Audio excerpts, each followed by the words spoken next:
দোস্ত দক্ষিণী সুপারস্টার আল্লু অর্জুন গ্রেপ্তার হয়েছেন। দোস্ত পুষ্পা 2 এর প্রিমিয়ার শোতে আল্লু অর্জুন থিয়েটারে প্রবেশ করতেই ভক্তদের মধ্যে হুড়োহুড়ি পড়ে যায়, যেখানে পদপিষ্ট হয়ে এক নারীর মৃত্যু হয়। আর এবার জেল থেকে বেরিয়ে এই বিষয়ে মুখ খুললেন আল্লু অর্জুন। এন্ড সেকেন্ড নিউজটি থাকবে দোস্ত, ক্যারিয়ারের চূড়ান্ত সময়ে থাকলেও এখনো মেসিকে অন্যতম সেরা ফুটবলার হিসেবে বিবেচনা করা হয়। আর এবার মেসি নিজেই বললেন বর্তমান প্রজন্মের সেরা ফুটবলারের নাম। সালাম নমস্কার দোস্ত।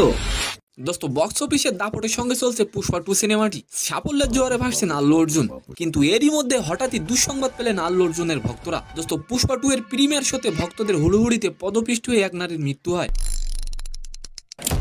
দোস্ত যার ফলে সেই মামলায় আল্লু অর্জুনকে গ্রেপ্তার করে জেলে পাঠানো হয়। দোস্ত এই ঘটনায় আল্লু অর্জুনকে গ্রেপ্তার করা কি ঠিক হয়েছে, অবশ্যই কমেন্ট করে যাবেন। দোস্ত 12 ঘন্টা পর জেল থেকে বাইর হয়ে আল্লু অর্জুন বলেন, আমি দুঃখিত, শোকাহত, আমি আইনকে সম্মান করি, এই মামলায় তদন্ত করতে আমি সহযোগিতা করব। দোস্ত এর আগে মিলিতার পরিবারকে 25 লক্ষ টাকা দিয়ে সাহায্য করেছিলেন আল্লু অর্জুন। তবে দুঃখের বিষয়টি হলো দোস্ত, এই ঘটনায় আল্লু অর্জুনকে এক রাত জেলে থাকতে হয়েছিল। দোস্ত সেকেন্ড নিউজটি হলো, ক্যারিয়ারের শেষ সময় পার করছেন লিওনেল মেসি।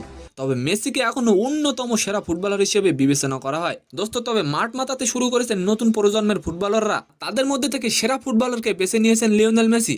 দোস্ত মেসির মতে লামিয়া একাডেমির গ্রাজুয়েট হিসেবে বার্সেলোনার মূল দলে যোগ দিয়েছেন বিস্ময় বালক লামিনো ইয়ামাল। দুর্দান্ত পারফরমেন্স করে ইতিমধ্যে সাড়া ফেলেছেন তিনি। দোস্ত মেসি বর্তমান প্রজন্মের সেরা ফুটবলার হিসেবে লামিনো ইয়ামালের নাম উল্লেখ করেন। তো সম্মানিত দর্শক, আজকের ভিডিওটি কেমন লাগলো অবশ্যই কমেন্ট বক্সে জানাবেন। আর ভিডিওটি যদি ভালো লাগে অবশ্যই একটি লাইক দিয়ে আমাদের চ্যানেলটিকে সাবস্ক্রাইব করে দিবেন। ধন্যবাদ।